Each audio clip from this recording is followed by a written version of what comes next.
To a former member of the European Parliament, Ben Habib, who is part of a group taking legal action against the government over the Northern Ireland Protocol.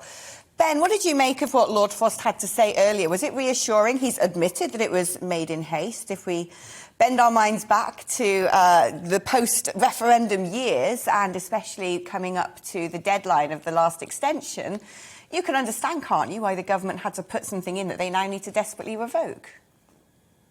I can. I mean, I'm going to remind everyone that back in 2019, the Prime Minister, and remember Lord Frost was part of his negotiating team, championed this deal as an oven-ready, fantastic deal.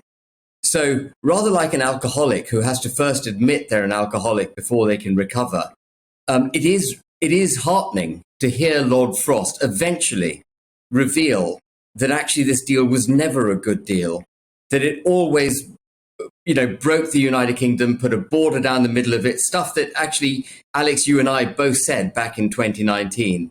And it effectively annexed Northern Ireland over to the European Union. And as part of the recovery, if you like, of the United Kingdom, I'm delighted that he has at last publicly recognized the pernicious effect that this protocol has on our country. That is a very, very good start. But now we need to see whether he has the courage to go beyond that and ditch the protocol. Because actually the only way to deal with it is to ditch it. That is the only way. You've been actually trying to take the government to court over the Northern Ireland Protocol. Tell us a bit more about that, how far you've got and where you're at currently. OK, so we had our first hearing back in June in the High Court of Belfast, and we brought basically 5 actions against the government. First, that the protocol breaches the Act of Union 1800. In other words, it breaks the Union of the United Kingdom. Secondly, that it breaches the Withdrawal Agreement Act itself because it foists on Northern Ireland changes which are prohibited in the Withdrawal Agreement Act. We also challenged it on the basis that it doesn't have cross-community consent in Northern Ireland, another fundamental aspect of the Good Friday Agreement. And it's also challenged, funnily enough, on a couple of European Union bits of legislation, the first of which is the European Convention of Human Rights, which prohibits people having laws made for them without representation in the entity which is making the laws, which, of course, Northern Irish people don't have any representation in the European Union. And then finally, the last bit of our challenge rests on the Article 50 process itself, which states quite explicitly that that an entire country leaves the European Union pursuant to that process.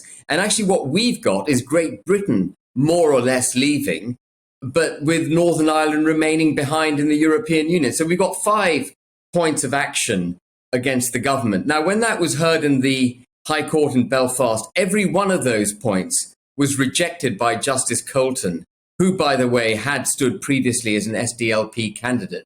SDLP being a nationalist party, but I don't want to put too much emphasis on that. I assume British justice is blind. But he rejected all 5 of those grounds.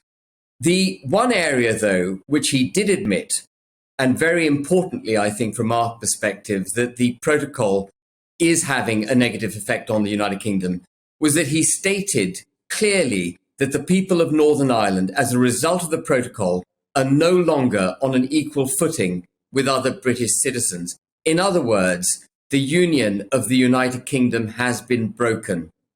And that was a very, very important finding by Justice Colton. Now, we were meant to have our appeal heard yesterday, but for reasons that are not entirely clear, our appeal was put on hold pending what's going to happen between the European Union and the United Kingdom this week. I've got no idea why the justice system decided that whatever's going to unfold politically this week would be of such importance that they would put the judicial process on hold. But clearly something important is anticipated during the course of the next few days. Well, let's hope. I mean, I have heard murmurings, at least in the Westminster bubble, of a massive capitulation coming from Brussels, where they might even lift all checks on goods going between England and Northern Ireland. But if that's the case, even if there is a capitulation by the EU, doesn't that just prove how cynical the protocol was in the first place? It would. It would entirely prove that the protocol was a cynical attempt by the EU to split the United Kingdom, damage us, make an example of us for its other member states. But actually, Alex, I'm afraid I don't think the EU is going to make any concessions of any material nature tomorrow morning. They will pay lip service to the fact that they're the ones who compromise, which they're not. They never compromise on anything. They will refuse to budge on the substantive issues that make the protocol difficult.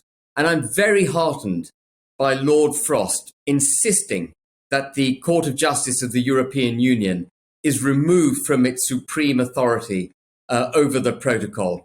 Because if he stays firm on that point, if he absolutely insists that the ECJ is removed, then that would be the end of the protocol. Northern Ireland could not remain in the EU's customs union with the ECJ removed, and that would bring it firmly back into the United Kingdom.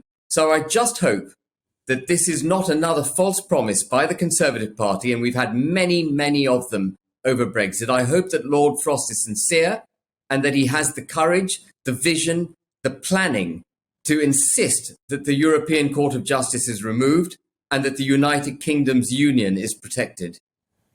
Ben, thanks ever so much for coming on. Many more twists and turns in this tale, I am certain, so I'm sure we'll be catching up again on the Northern Ireland Protocol soon. Lovely to have you on.